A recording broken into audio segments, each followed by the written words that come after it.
कार्तिक मास के कृष्ण की चतुर्थी को करवा चौथ कहते हैं।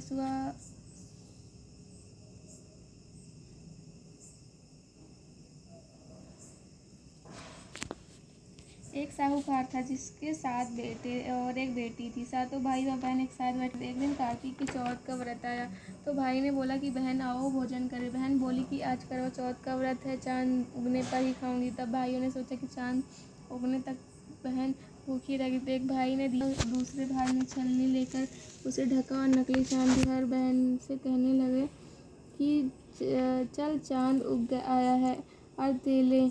बहन अपनी भाभियों से कहने लगी चलो अर्घ दे।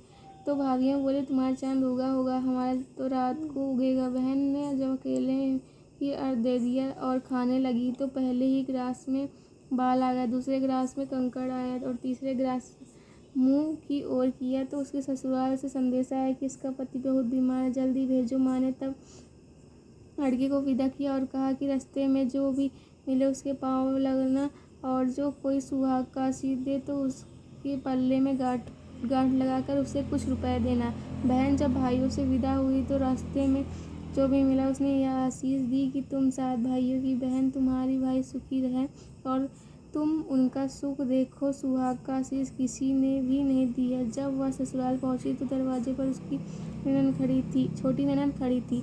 वह उसके भी पाँव लगी तो उसने कहा कि सुहागिन रहो, सपूती हो तो उसने यह सुनकर पल्ले में गांठ बांधी और ननद को सोने का सिक्का दिया। तब भीतर गई तो सास ने कहा कि पति धरती पर पड़ा है तो वह उसके पास जाकर उसकी सेवा करने के लिए बैठ गई।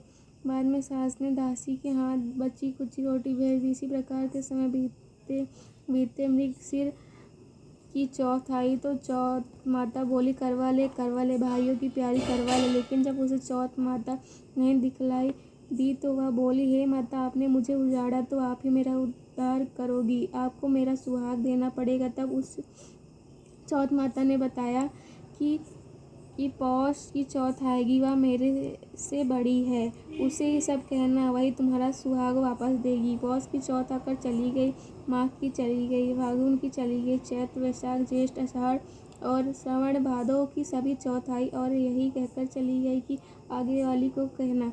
औसज की चौथ आई तो उसने बताया कि तुम पर कार्तिक की चौथ नाराज है, उसी ने तुम्हारा सुहाग लिया है, वही वापस कर सकती है, वही आएगी तो पाँव पकड़कर विनती करना। यह बताकर वह भी चली गई।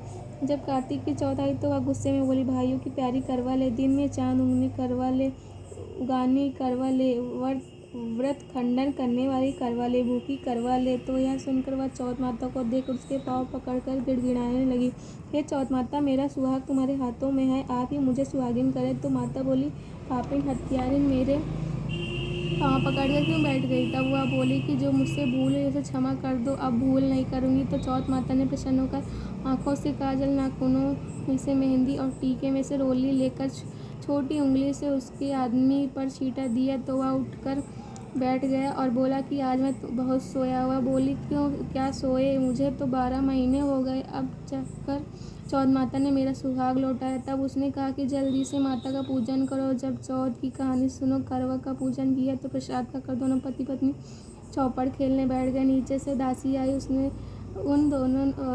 उन दोनों को चौपड़ पासे से खेलते देखा तो उसने सासू जी को जाकर बताया। तब से सारे गांव में यह बात प्रसिद्ध हो गई कि जब सब स्त्रियां चौथ का व्रत करें तो सुहाग अटल रहेगा। जिस तरह से साहूकार की बेटी का सुहाग दिया, इस तरह से चौथ माता सबको सुहागिन रखे। यही करवा चौथ के उपवास की सनातन महिमा है।